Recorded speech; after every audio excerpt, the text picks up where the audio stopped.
예수님 당시에 이스라엘에서 종교적 중심지 기능을 했던 두 시설이 있는데, 하나는 예루살렘 성전이고 또 다른 하나는 도시마다 세워져 있던 회당입니다. 성전과 회당, 여러분 원래 이스라엘의 예배 처소는 성전이었습니다만은 성전이 파괴된 바벨론 침공으로 파괴된 이후에 이 흩어진 유대인들은 도시마다 회당을 세워서 거기서 예배도 드리고 신앙교육도 하고 하면서 이 신앙생활의 중심지 역할을 했었습니다.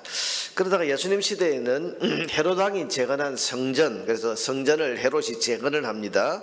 그래서 재건된 성전이 예루살렘에 있었고 또 각 도시에는 회당들이 여전히 있어서 이 성전과 회당, 이 두 가지가 유대인들의 신앙을 지도하는 양대 기둥 역할을 하고 있었습니다. 여러분 예루살렘에 있는 성전은 대제사장이 있고 거기에 제사장들이 이 자리를 잡고 있어서 제사장 중심의 그런 어떤 신앙을 형성하고 있었고, 거기에는 이 소위 제사장파인 사두개파, 사두개인들이 성전에 있었습니다.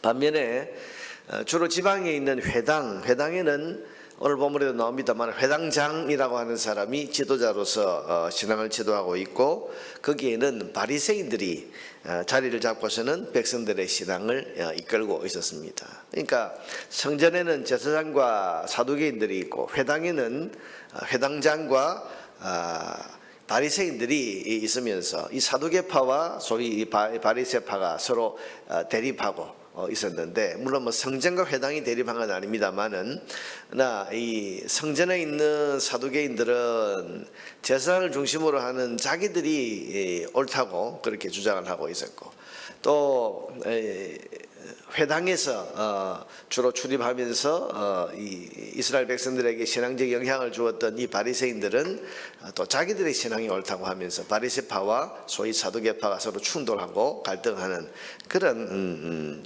현실을 겪고 있었습니다. 자, 그런데 문제는 예루살렘 성전이나 또 각 도시에 있는 회당이나 다 영적으로 아주 무력하고 무기력했다는 사실입니다. 자, 오늘 본문도 여러분 보시면 율법을 그렇게 잘 지키고 안식일에 병자를 고치는 것을 비난할 만큼 안식일이나 율법 지키는 일에 철저했지만은 18해 동안이나 귀신 들려 앓으며 온몸이 꼬부라져 있던 이 여인에 대해서 이 회당은 속수무책이었습니다. 아무것도 해줄 수가 없었습니다. 여러분 18해 동안 귀신 들려서 앓고 꼬부라져서 있던 이 여인, 고통받고 있던 여인, 회당에 있었다. 여러분 18해 동안이나 앓고 있는데 이 회당은 아무것도 해줄 수 없었습니다. 하나님을 예배하고 그 말씀을 지키는데 철저히 했다면 능력도 그만큼 나타나야 됩니다.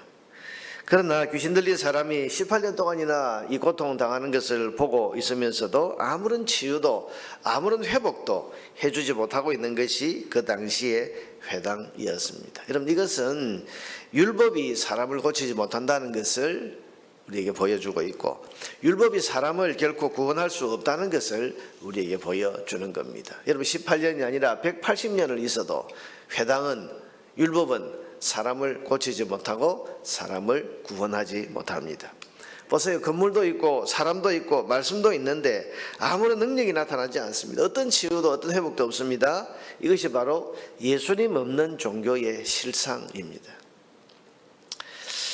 오늘 예수님께서는 18일 동안이나 아무 일도 해주지 못했던 이 회당에서 귀신에게 고통받던 이 여인을 즉시 고쳐주십니다. 그리고 귀신에게서 해방되는 치유의 은혜를 베풀어 주십니다. 보세요.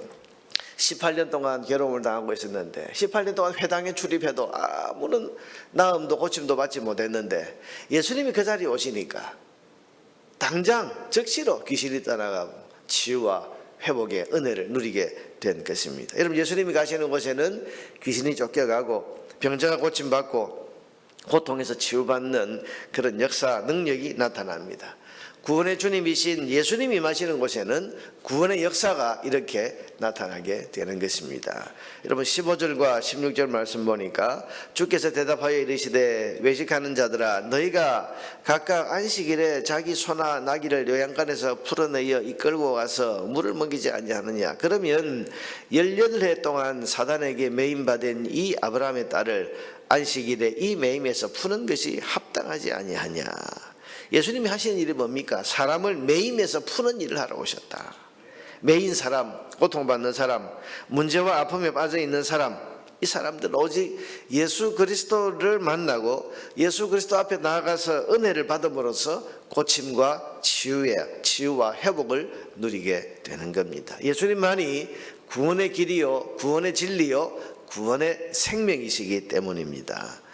여러분 우리는 신앙생활에서 예수 없는 신앙생활을 하려고 하면 안 됩니다. 예수 없는 신앙생활이 가능할까?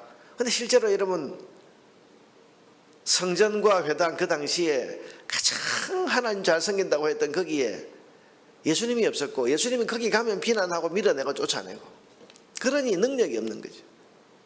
예수님 없는 신앙생활이라는 게 뭐겠습니까? 교회 와서도 예수님을 만나는 일에 관심이 없습니다. 교회 출입하면서 그저 많은 사람들을 만나고 혹은 또 예배도 드리고 하지만 그 마음이 예수님께 가 있지 않습니다. 예배를 드리면서도 예수님 만나고 예수님과의 교통하는 일에 마음을 두지 않습니다. 그렇다면 그 사람은 진정한 구원의 은혜와 능력을 체험할 수가 없는 겁니다. 여러분 우리는 신앙생활에서 예수님을 만나려고 해야 됩니다. 오늘 아침 기도하면서 여러분 예수님께 마음을 집중하시길 바랍니다. 오늘 이 새벽에 우리가 나온 것은 주님 만나기 위해서 나온 겁니다. 주님과 교제하고 주님과 교통하기 위해서 나온 것입니다. 그러니까 우리의 마음과 생각이 주님을 향해 있어야 됩니다. 예수님이 없는 신앙생활은 무능력한 종교생활에 불과할 뿐이라는 것을 여러분 기억하십시오. 오늘 아침에 기도하면서 예수님과 만나고 예수님과 대화하고 예수님과 깊은 교통을 나눌 수 있어야 됩니다.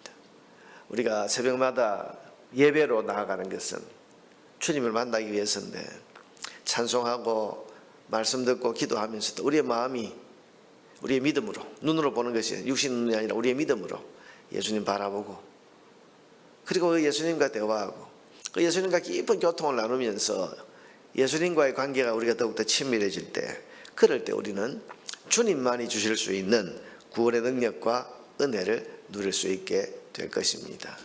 18년 동안 회당에 출입하고도 아무런 능력도 아무런 구원의 은혜도 경험하지 못했던 그런 여인처럼 여러분 그렇게 살지 말고 오늘 예수님이 오셔서 그 예수님께서 그를 만나자마자 구원과 치유의 은혜를 베풀어 주시는 그런 은혜를 경험한 것처럼 오늘 아침에 우리가 주님께 집중하고 주님 만나고 주님과 깊은 교통을 통해서 주님만이 주실 수 있는 구원의 은혜와 능력을 누리는 저와 여러분 되기를 주님의 이름으로 축원합니다.